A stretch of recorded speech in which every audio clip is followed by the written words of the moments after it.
This is Sunrise Extra, streaming live on Wave Now. Good morning. Happy Tuesday morning to you. We had such a beautiful Monday. Good news, it's going to keep going. Oh, yeah. Even warmer, if you like that. You really could ditch the jacket later today. Honestly, I think a lot of people, especially across Kentucky, probably will because they could see upper 60s later on this afternoon. Where did winter go? Actually, you know what? I take that question back. I take that question back because that's not going to end well for us. Right now, we're in the 20s and 30s as we have that southerly wind starting to kick in. This is the beginning of the sunrise showing up on our SkyTrack camera in Starlight, Indiana. The clear sky showing up quite clearly on that camera and also on our satellite and radar. But we will add in more clouds through the late morning into this afternoon as we wait for a cold front to push through. Now, with the warm front moving through this morning, we are going to really rocket into the 60s for those afternoon highs. And we'll talk about more of that rain pushing in for later on this evening, especially after the sun goes down. So a lot to watch over the next 12 hours. And keep in mind, you can always find the latest updates in the Wave Weather app. Rob. Okay, Tawana, thanks so much. And we are keeping a close watch after a fatal crash just past the Joe Prather Highway. This is on I-65 South. We have a live look right now at the backup there. It is backed up for miles. Hardin County Dispatch says that the coroner is on the scene. I-65 expected to be closed for at least the next 4 to 5 hours. We're waiting for details and more information from the Hardin County Sheriff's Office. Shannon, back over to you. Thank you, Rob. Right now, LMPD is working to find suspects after 2 separate deadly shootings in Louisville. Police say a teenager is dead after a shooting in the Portland neighborhood. It happened on Bank Court near North 30th Street around 7 Monday night. Investigators say the 15-year-old was shot in the leg and died at the hospital. Police did not say what led to the shooting, and no arrests have been made. The first shooting yesterday happened around 1:45 in the afternoon on South 10th Street near West Liberty. Police arrived and said they found a man dead inside a house. He was shot multiple times. The coroner has not released the man's name yet, and LMPD has not made an arrest in this case. Prosecutors say they plan to call 8 witnesses today in the trial over the deadly Harvest Homecoming shooting. Isaiah Page is accused of killing 18-year-old Bryce Gerlach at the festival in 2024. On Monday, Bryce Gerlach's girlfriend, Precious Flan, described the moments bullets started flying. She said the two went to Harvest Homecoming to celebrate their 1-year anniversary. Flan didn't realize Bryce had been shot until she saw blood on his shirt. She said Bryce tried to talk, but he couldn't. Prosecutors also played body camera video from a New Albany police officer who tried to help Bryce after he was shot. Page's lawyers claim prosecutors can't prove it was he who fired the bullet that killed Bryce. Testimony is expected to pick back up at 9 o'clock this morning. The JCPS Board of Education is meeting today and will again focus on potential cuts to balance the books. The district is trying to solve a $188 million budget shortfall. Rob Wells is back with a closer look at some of the jobs that might be cut. Rob? Yeah, hi, Olivia. About 300 jobs were expected to be eliminated, which could save the district millions of dollars. The cuts target central office positions, safety staff, and various support roles. We've also learned that some positions may in fact be getting brand new titles, which could come with a salary change. Concerns have been raised regarding cuts to school-based staff, including exceptional child education support, therapists, and clerical staff members. Superintendent Dr. Brian Yearwood says he's prioritizing keeping cuts out of the classroom, instead focusing on the central office reductions. We really have to look at what can we truly afford, and that has sort of brought us into this condition that we are in. Great initiatives, great ideas, but can we truly afford this? Final budget approval is set for May. Tonight's school board meeting starts at 6 o'clock. That's at the Van Hoos Education Center. We'll be at that meeting and we'll keep you posted both on air and online on what we learn. Back over to you, Olivia. Thank you, Rob. Meanwhile, JCPS is investigating an incident that happened at Lincoln Elementary Performing Arts School. A letter by Lincoln Elementary Principal Samantha Miller was sent home to families on February 4th. The letter says security cameras captured students engaging in inappropriate behavior during wellness time. JCPS Police, JCPS Compliance and Investigations, and Child Protective Services were called to investigate. Miller said the school would have preferred to address the incident with the students and families directly involved, but had to release information to end rumors online. Jeffersontown police are on the lookout for a thief going after something very specific. Wave News reporter Julia Richardson tells us more about who the department is calling the J-Town Goose Wrangler. Before a few days ago, if you had driven by Alyssa Kinzer's house in Jeffersontown, you would have probably seen this, her porch geese. It was just fun. It was something that the kids would like say goodbye to in the morning on the way to school. Do they have names? Yeah. My niece actually named our big one is Sir Waddleson Honkington. And Kinzer isn't the only one. They've been really popular like on social media and stuff now. A lot of people have them. Kinzer even showed me this, a Facebook group called the Porch Goose Club of America that has over 300,000 members. People just post their porch gooses dressed up differently. It was all fun and games until Sunday morning, Kinzer noticed that Sir Waddleson Honkington was missing. And another house in the neighborhood had its goose stolen too. My husband actually stopped to talk to the neighbor about it, and they had the video footage. This is that footage which those neighbors sent to the Jeffersontown Police Department of a man taking the concrete goose off of their porch. The department then shared it on Facebook, urging the community to call and let them know if they'd had their geese stolen too. Kinzer said as of earlier on Monday, hers was the 4th case the police had heard of. I was surprised that many people had them in our neighborhood. The Jeffersontown Police Department could not talk on camera Monday, but told me they are still working to find out who was responsible. And many Facebook comments came from people who have porch geese too. And they, like Kinzer, aren't taking any more chances. I guess we'll probably keep them inside now. The police department is encouraging people to call its offices if they know who took the geese. The crumbling downtown public housing towers known as Dosker Manor are one step closer to demolition. Louisville Metro Housing Authority says more than 500 people living on the property have been relocated to better housing. The first stage in replacing Dosker Manor has already started. A former grocery store across the street is going to be torn down to make room for public housing called May Street Village. The village will offer 127 one-bedroom apartments to qualifying seniors, as well as a variety of amenities. There's no timetable for tearing down the towers, though. They can't be imploded because of how close they are to the interstate and other buildings. Some residents said they're glad to move on from Dosker Manor. The toilet had a big old hole in it, and it's like they just patched it up. It's like a big hole, like a freeway, and then the mice and the rats, okay, and the mice and the roaches. Amenities for the village will include a fitness center, a business center, and a walking path. Students looking to tackle 2 urgent challenges, food security and clean water, can now do so at Kentucky State University. A new Bachelor of Science degree program in aquatic science is coming to the university. It's looking at aquatic systems and sustainable resource management. The new degree will become one of the few undergrad programs of its kind in the country, plus the first in Kentucky. It will be offered through Kentucky State School of Aquaculture and Aquatic Science. The curriculum will prepare grads for careers that connect water, food systems, and environmental stewardship. And still to come, will more names from the Jeffrey Epstein investigation be made public? We have more on the efforts by 2 congressmen who say the names of at least 6 men that were redacted by the DOJ should be revealed.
Kentucky Congressman Thomas Massie is calling on the Justice Department to unredact the names of 6 individuals in the Jeffrey Epstein files. Massie and California Congressman Ro Khanna say powerful men are being protected by redactions after viewing the documents in full. The pair wouldn't reveal the names of the men and only said the 6 included at least 1 U.S. citizen. The 2 say the DOJ should reveal their identities, but left open the possibility of naming the men in a committee hearing or on the House floor in the future. What I saw that bothered me were the names of at least 6 men that have been redacted that are likely incriminated by their inclusion in these files. So that's the first thing that I saw. It took some digging to find them. There are 6 men, some of them with their photographs, that have been redacted, and there's no explanation why those people were redacted. Monday marked the first day lawmakers had the opportunity to view the unredacted files the DOJ had released so far. In a post on social media overnight, Deputy Attorney General Todd Blanche said the DOJ has nothing to hide. Meanwhile, an accomplice of convicted sex offender Jeffrey Epstein didn't answer any questions during a House Oversight Committee deposition hearing on Monday. Ghislaine Maxwell pleaded the Fifth multiple times. Ms. Maxwell, were you a close friend and confidant of Jeffrey Epstein? I would like to answer your question, but on the advice of counsel, I respectfully decline to answer this question and any related questions. Maxwell was convicted in 2021 of sex trafficking a minor and other charges. She's currently serving 20 years in prison for trafficking girls for Epstein. The FBI says it is not aware of any continued communication between the Guthrie family and suspected kidnappers. Nancy Guthrie's purported kidnappers had demanded $6 million in Bitcoin by yesterday at 5 p.m. in an apparent ransom note sent to media outlets. The 84-year-old mother of Today Show anchor Savannah Guthrie has been missing for 10 days now, taken in the early morning hours of February 1st. The family believes she is still out there, and Savannah released a new video plea. So I'm coming on just to ask you, not just for your prayers, but no matter where you are, even if you're far from Tucson, if you see anything, you hear anything, if there's anything at all that seems strange to you, that you report to law enforcement. And again, the FBI is offering a $50,000 reward in this case. And Savannah and her siblings had said, we will pay. It's the only way we'll have peace. But so many people have been analyzing these videos, and that most recent one from her, it was very different than the other 2, which seemed so much more heavily scripted. Yeah, and I think they're paying close attention to all the words that they use and passing everything past law enforcement too, because they're keeping a tight eye on this investigation. It's just unbelievable that it's in day 10 now. Yeah. All right, well, today, some good news when it comes to the weather. Oh yeah, we are warming up a lot as we head into this afternoon. In fact, some of you may get close to 70. Yeah, I said that. And yeah, it's February. So let's just keep an eye on things. What we got right now, those temperatures in the 20s and 30s for most of us. And this is the sunrise. Ooh, this is pretty. On our SkyTrack camera in Starlight, Indiana. Still some of that snow and ice there on the ground, but a beautiful sky overhead, that is for sure. Matching with what we're seeing on the satellite and radar, clear skies for all of us, but we're watching a couple of fronts off towards our west. These will move through as the day goes along, helping to bring in more of those clouds and eventually some rain into our forecast. The wind right now pretty light, but it's still steadily coming out of the south.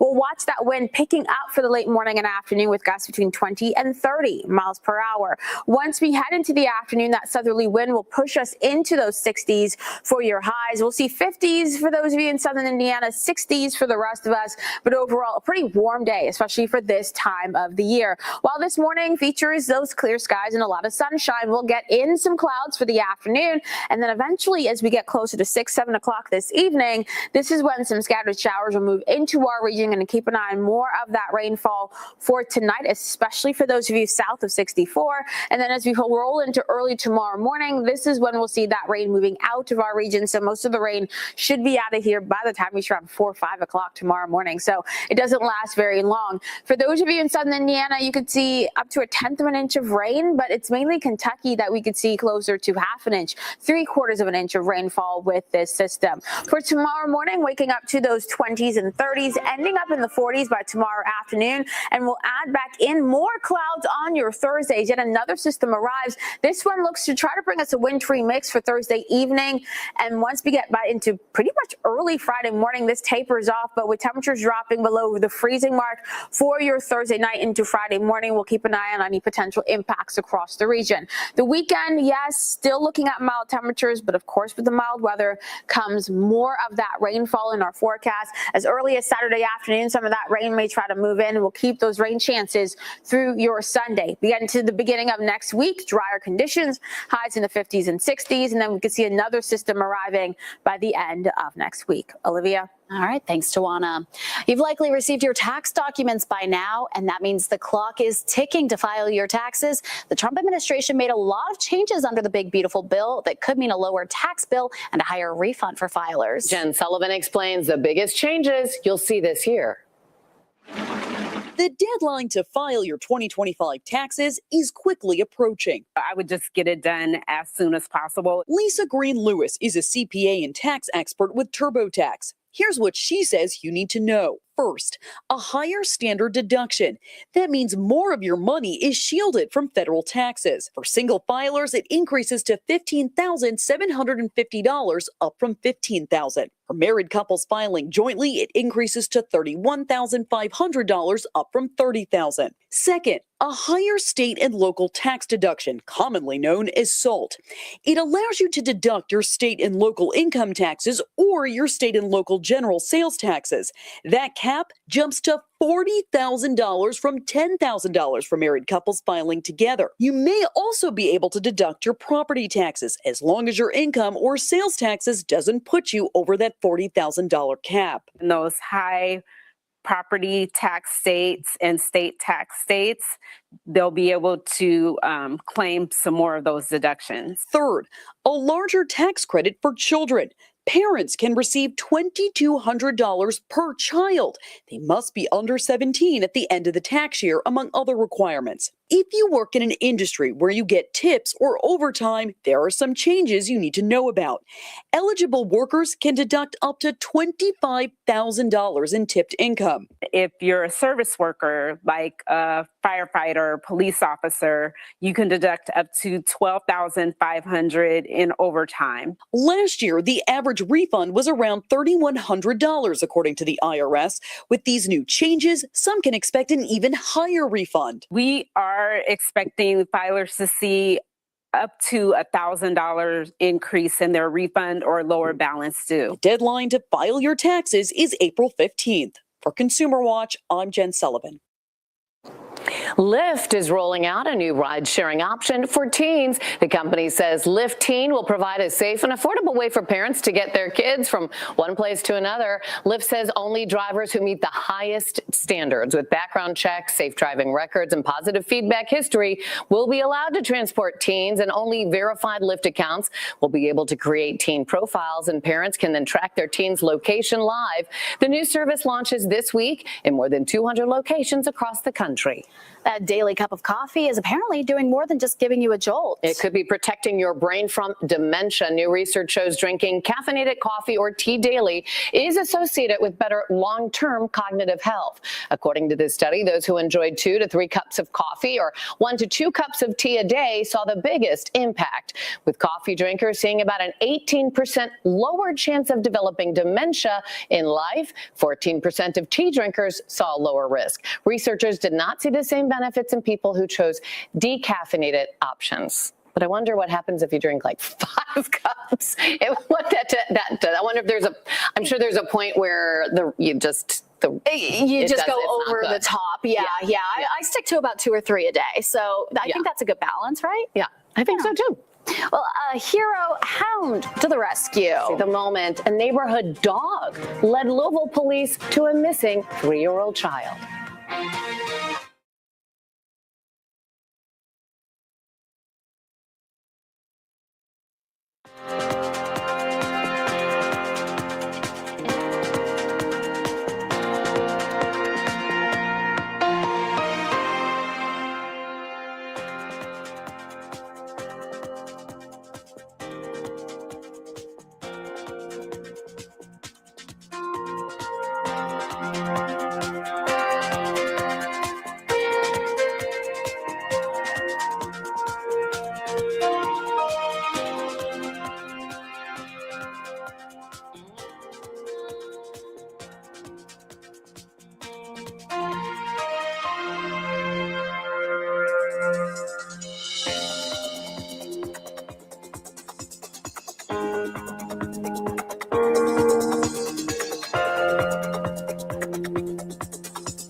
Oh, you'll soon be able to get your hands on this year's Kentucky Derby Festival pin.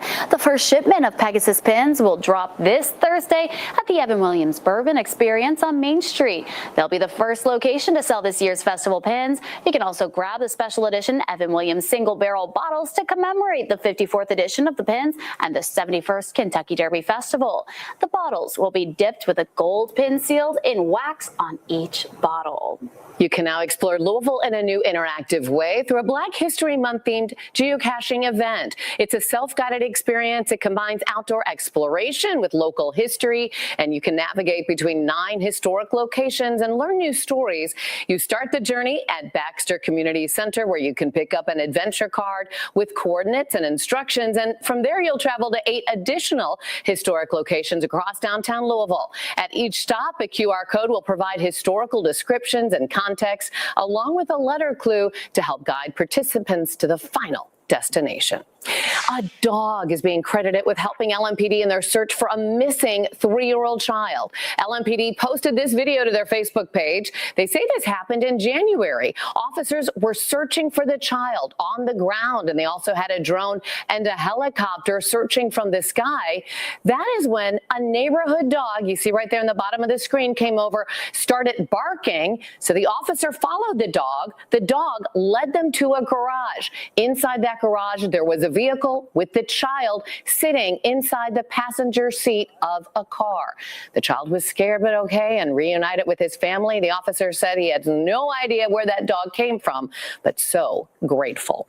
Voting is underway to get the Louisville Zoo nationally recognized. The Louisville Zoo's been nominated for 2 awards as part of USA Today's 10 Best Readers' Choice Awards program. It's nominated for Best Zoo and Best Zoo membership. Voting is open. It continues through March 9th at noon, so the public can vote online for 1 nominee per category per day. And look at that polar bear. You can vote for the Louisville Zoo to receive one of those honors by going to the questionnaire. They look so happy there in the So snow. happy. Well, some animals are taking advantage of the ice that's been covering parts of the Ohio River. Take a look at these pictures. They were taken in the Cincinnati area. Yeah, that's a coyote taking a nap on the ice on the Ohio River. Yeah, I'm just glad. Wow, it didn't break. Yeah, I would have been so worried about that. I know, and then who would rescue a coyote, you know? Someone very brave. Someone would have to. We'll be right back.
This Wave News Update is sponsored by Oxmoor Auto Group.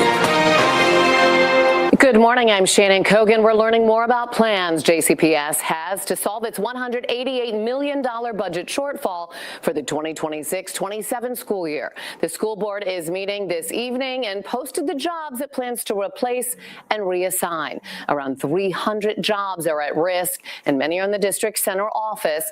Superintendent Brian Yearwood says he's prioritizing keeping cuts out of the classroom. The school board meeting is tonight at 6. We'll let you know what happens later on Wave.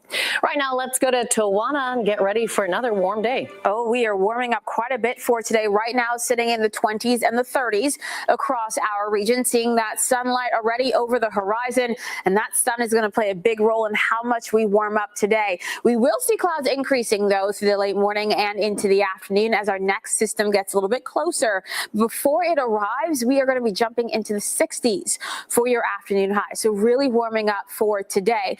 But the wind also going to be a factor in how much we warm up with some of these gusts for the late morning into the afternoon between 20 and 30 miles per hour. With that also comes some rain showing up. We'll see that rain moving in after about 6 p.m.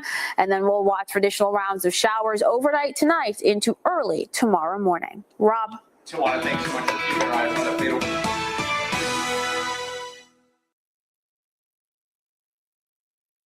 Again, this is on I-65 southbound. Hardin County Dispatch says that the corner is expected there. I-65 expected to be closed up to 5 hours after this fatal crash. We're waiting for details from the Hardin County Sheriff's Office. Otherwise, looking pretty good on the big picture right now. We do have a couple of disabled vehicles around the metro area, so certainly keep an eye on those. Otherwise, watch out for your speed and make it a great morning. We'll see you in 25 minutes from now.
Good morning and happy Tuesday to you. Thanks so much for staying with us here for Sunrise Extra. We have a lot to get to, a lot of sports to talk about because obviously we've got to talk about the Winter Olympics happening right now in Milan Cortina, and Rob Wells will join me for that little bit of discussion and talk about some of the highlights that we've seen so far in the games. Plus, last night was incredible. If you had your eyes on the KFC Yum Center, Michael Brown Jr. dropping 45 points and his teammate scoring 30 points, and somehow that's not the leading scorer for the game. So crazy stuff happening there at the KFC Yum Center. So again, we'll get to all of that, but first we want to start out with some local news. The man charged with using stolen credit cards to buy theater tickets from the Kentucky Center for the Performing Arts and then reselling those tickets on StubHub has now agreed to plead guilty in federal court. The FBI traced the fraudulent ticket sales to Ajibola Adunton using his phone number. They arrested him when he came into the country in August. His scheme allowed him to pocket the money, but cost Kentucky Performing Arts $100,000. The venue had to refund people who noticed the unauthorized ticket charges on their accounts. He's agreed to repay $100,000 as part of his plea agreement. He faces a maximum of 20 years in prison, but the government has agreed to ask the judge to give him the lowest sentence based on the facts of the case. Sentencing is set for March 10th. We're learning more about JCPS's plans to solve its $188 million budget shortfall for the 2026-27 school year. The school board is meeting today and has posted the jobs that it plans to replace and reassign. The charts the JCPS posted show that some positions will get new titles, which could come with a change in salary. About 300 jobs are expected to be eliminated, which could save the district about $44 million. At a meeting last month, JCPS leaders revealed they're also moving forward with closing King and Zachary Taylor Elementary, a decision that Superintendent Dr. Brian Yearwood called heartbreaking. Yearwood says he's prioritizing keeping cuts out of the classroom, focusing on central office reductions, and avoiding tax increases for now. The board is expected to vote on a budget in May. The school board meets at 6 o'clock tonight. Kentucky House Democratic lawmakers say they're committed to expanding access to high-quality pre-K across the Commonwealth. They're calling early childhood education one of the most consequential issues of the 2026 legislative session.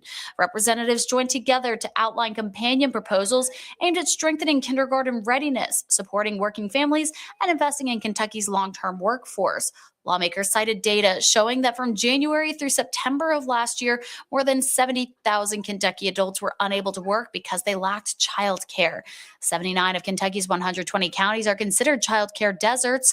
Recent data also shows more than half of Kentucky children arrive at kindergarten not meeting readiness benchmarks. We need to do whatever baby steps are necessary to ensure more children have access to early childhood education. Pre-pandemic, our state had 50% of our children were kindergarten ready. Now we've seen that number decline even more. So what we're doing right now is not working. Several bills have been filed this legislative session favoring universal pre-K. That includes House Bill 574, which requires Kentucky school districts to provide free preschool for every eligible child starting in the 2034-35 school year. Representatives say that will give them enough time to work through any logistical or financial questions that may arise. Indiana lawmakers announced a process for changing the Amber Alert system after the death of a 17-year-old from Fishers. Language will be inserted into House Bill 1303, currently in the Indiana Senate. It would give law enforcement more flexibility in issuing Amber Alerts. The proposal comes after 17-year-old Haley Busby was killed in Ohio in January after she was taken from Fishers, Indiana. A 39-year-old man is currently in custody for that case. An Amber Alert, though, was never issued for Haley because she didn't meet the criteria.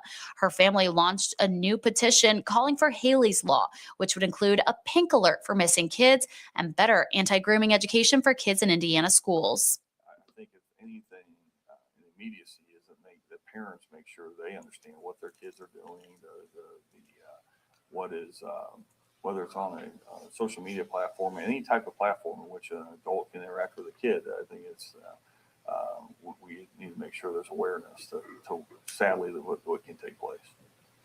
The bill sponsor says a study committee over the summer will look at more comprehensive updates to the state's alert system.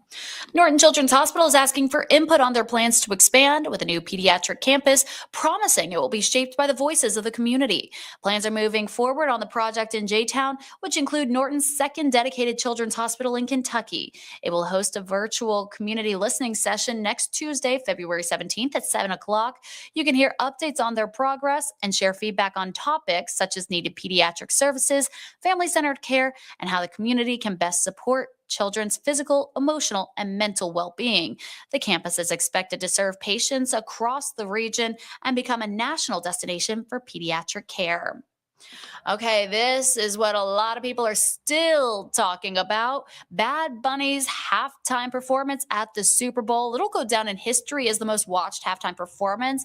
And so many people, hundreds of millions, watch their TVs. But one woman from Louisville was actually performing in it. So while you were dancing and enjoying the music, you may have missed the trees and bushes that were part of the set. And they were actually people inside of those because it helps them move around and clear that area out a lot faster. One of those bushes, though, was Jasmine Proaño from Louisville. Jasmine says she wanted to be part of a Super Bowl production since watching Kendrick Lamar last year, and she got to make that dream a reality just 1 year later. As a Latina, she says taking part in Bad Bunny's halftime show was a dream come true. Take a listen to this video she recorded right after the dress rehearsal. Tonight was dress rehearsal, and I cried a lot. I'm very emotional and just grateful to be part of this moment in history. I'm so thankful. That is so cool. Jasmine says everything was extremely secretive too. She didn't even find out until much later in the rehearsal process that Lady Gaga and Ricky Martin would be performing with Bad Bunny. And she says she was honored to share the stage with them. And such an iconic moment there in history.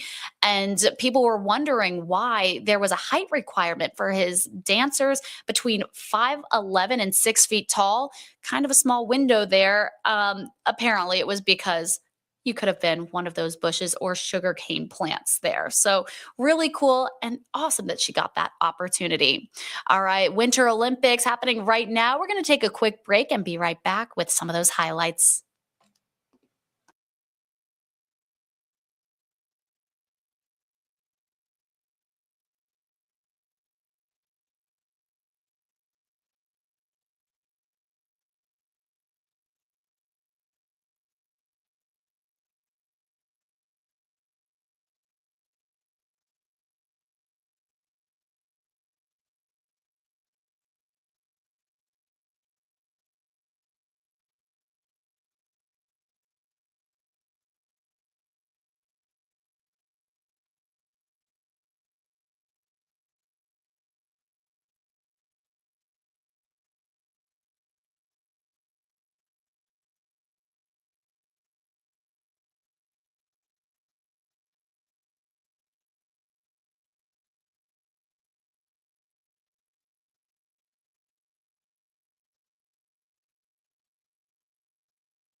Oh, well, so many people have probably been glued to their TVs because of the Winter Olympics right now. Are you one of those people, Rob? I've been trying to keep up with it. There's so many sports and so much passion behind it. What I love is seeing the family affair, how so many families have encouraged their kids to go on and to give them that perseverance. That's the real stories that I love about this year's Olympics. Yeah, not as much about the actual sports, but the storylines behind it, I guess. It's the story getting there, and they're all so unique, and they're also kind of inspirational. That's what I love. And we have quite the lineup for today, too. Absolutely. We do have a lot of, let's see, what are we talking about here? We're talking about the medals, and we're also talking about the schedule, and we're looking at noon, the men's free ski slope style at 12:45. Then right after that, women's singles luge at 1:15, men's and women's cross country skiing, and sprinting at 1:45, the men's figure skating. So there's a little bit of everything out there, no matter what your tastes are. And the quad god will be competing in the men's figure skating. That is in the short program too. So he is just so incredible to watch. And figure skating is one of the most popular things during the Winter Olympics. Yeah, and they say his skills are just phenomenal, and that it's so rare to be able to do physically what he does, that he's on all the social media platforms as like the quad guy, because it's just what everybody knows him by. They're calling him a once in a generation skater. And so you're probably looking at him thinking, wow, how does someone like this even get into this sport? There's actually a process that they go through from a young age. Even those elite level skaters started with a solid foundation in places like the Louisville Skating Academy. So before the Olympics fun got started, Wave News anchor Jose Zazaya, he has been trying out a lot of these Olympic sports. He got his taste of the ice here at Iceland Complex in Louisville. So apparently those kids learn to skate in a smaller program, then some graduate on to the bigger programs. But take a look at this guy right here. This is St. X senior Gavin Thompson. He's even progressed to the point where he's just so good. He got the call from Team USA's National Development Camp. Yeah, I never expected to get on it. So when I got the email last year, I was in class and I almost stood up and started jumping up and down, dancing. Yeah. So make sure you tune in tonight at 11. Jose will give us the latest report on his Olympic series. You can get to know Gavin and how the mentors at LSA can pinpoint the exact moments they knew they wanted to lace up their skates. But imagine that, just sitting in class and you're like, I'm going to be training with Team USA. Right. And what I've always said is, no matter where you're at, there is talent in every market, big, small, everything in between. So what he could do in a year from now, a couple of years from, maybe 4 years from now, we'll see him out there. The possibilities are endless for young athletes. Absolutely. And I mean, those medals that have been won so far, there's a little bit of controversy. I don't know if you've seen this on social media yet. I think the word quality control comes into this, and here's the reason why. Whether it is gold, silver, or bronze, one thing the Winter Olympics medals have in common, we've learned, surprisingly, is that they break. That is the case, at least so far. Monday, game organizers said that they've launched an investigation. This is happening right now, and to mishaps leading to some broken medals. And it's happened more than once. American downhill skiing champion Breezy Johnson says her gold medal is already cracked and chipped. She says it happened minutes after the award ceremonies. Wow. I mean, imagine winning that honor. She said she was jumping up and down, and it was the clasp that held the ribbon onto the medal. It just broke off. Oops. Yeah. So forget that. If you're just at this point, you're having issues. Imagine the road trip, the flight back home. Probably won't bear so well for those awards. But I did see it yesterday, and it does look, from my viewpoint, that some of the stuff is very thin, some of the components used to attach the medals to the ribbons and everything in between. And so they were trying to troubleshoot and put them back together. Not a good sight. I mean, you mentioned flying back. I would be bubble wrapping that and putting it in my carry-on. Shrink wrap. Yeah, Shrink wrap. right? Take care of it. Absolutely. There's a lot of stuff also going on today. We're talking about one of the big rivalries between the Winter Olympics always seems to be the U.S. versus Canada. That's been going on for presumably decades now, right? Yeah. And we're talking about the U.S. women's hockey team. It is going to play the Canadians to finish up the group play, and that's coming up later today. Team USA swept a 4-game rivalry in the series in the lead up to the Olympics. Take a listen to how much this means to some of these players. I think it's going to be pretty rowdy. Yeah, definitely the excitement's going to be up, but just trying to stay level and yeah, really just play our game and stick to that. What was all excited? I think we have a fun time playing any opponent, but obviously U.S. and Canada, we both get up for those games, and I think we're gonna bring our all, and they're gonna bring our all, and it's gonna be a really fun matchup. And today's game scheduled to start at 2:00 this afternoon. If you want to watch that matchup between Team USA, Team Canada on the ice, I feel like that is such a fun rivalry, we could say. Yeah, and talk about girl power to the next level. It's a tough sport, no matter who takes to the ice. Good for them, and really showing some young sportsmanship at such a young age. So I can't wait to see what's up with that. Okay, and talking about girl power, I don't know if you've heard this name before, Oksana Masters. Have you heard about her yet? I have not. Okay, so she's a Louisville native. She's won 19 medals, Paralympic athlete across winter and summer games. Isn't that amazing? She can Yeah. do it season year round, no matter what the season is. So you can only imagine what's in store for her. Yeah, a great career already. And actually, if you want to, you can check out some of her stuff at the Fraser History Museum. And let's go to Wave News reporter Kirsten Foote. She has a look at some of the special memorabilia they have on display there. Well, the Super Bowl and the Olympics are all people people can talk about right now. Okay, are taking over. Okay. You know his role? He hasn't texted me back. Pavilion is playing a big part in both of those. I'm here with Simon Miners with the Kentucky Fraser History Museum. And tell me a little bit about where we are right now. So we're in our Cool Kentucky exhibition that highlights pop culture of the state of Kentucky. This case features the objects of Oksana Masters, who was born in Ukraine in 1989, and she had radiation poisoning at birth because of her exposure to Chernobyl, the nuclear reactor. So she had webbed fingers, 6 toes on each foot, some birth defects, and she was abandoned at an orphanage. She ended up having her legs amputated above the knee. And she was adopted by an American woman who got a job teaching at the University of Louisville in 2001. So Oksana moved to Kentucky in 2001, attended Highland Middle School and Atherton High School, and started rowing here when she was a kid and became a very talented athlete. So since 2012, she's competed in the Paralympic Games, doing not only rowing, but Nordic cross-country skiing, adaptive cycling, and she's generously loaned us all these artifacts and objects from her Paralympic appearances, medals, lanyards, opening ceremony jackets, the works. There's so many cool things in that. And she was also just recently in a Super Bowl commercial too. That is how big she has made it. That's right. She was in a Toyota ad. I was watching the other night and I said, I know that person. You know, the Leonardo DiCaprio meme pointing at the TV. I did that. I saw Oksana. I said, she's a Kentucky. And she was featured in the Team Toyota ad with Bubba Wallace, the race car driver, talking to a younger version of herself. That was the narrative in the commercial. But it was lovely to see that inspirational commercial because she's the most decorated American Winter Paralympian of all time, and she's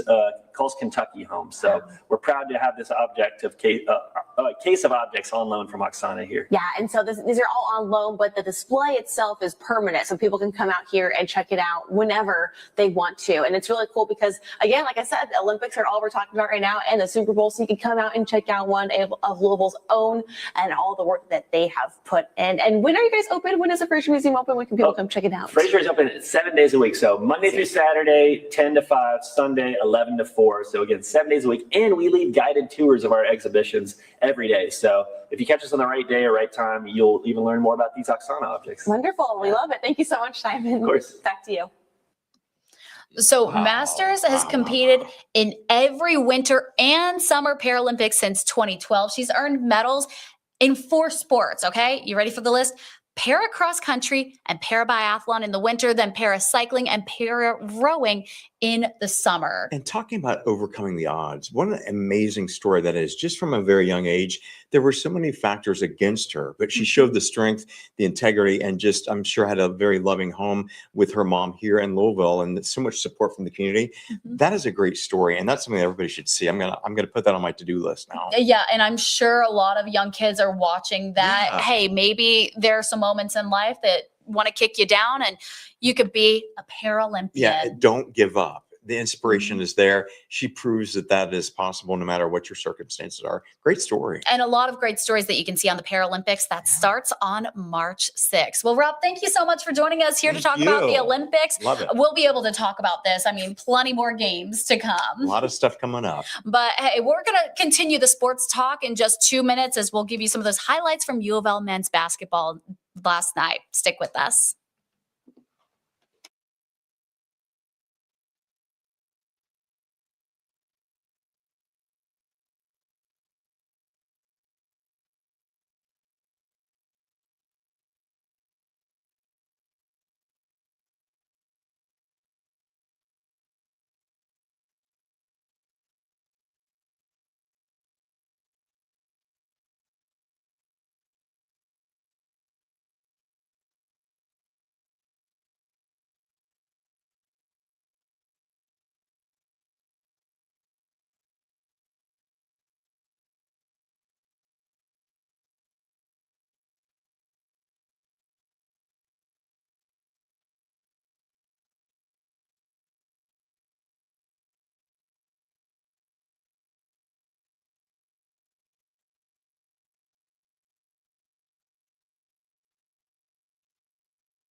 Well, it was a historic last night at the KFC Yum Center. Freshman star point guard Michael Brown Jr., a school record tying 45 points. Yeah, crazy performance from him.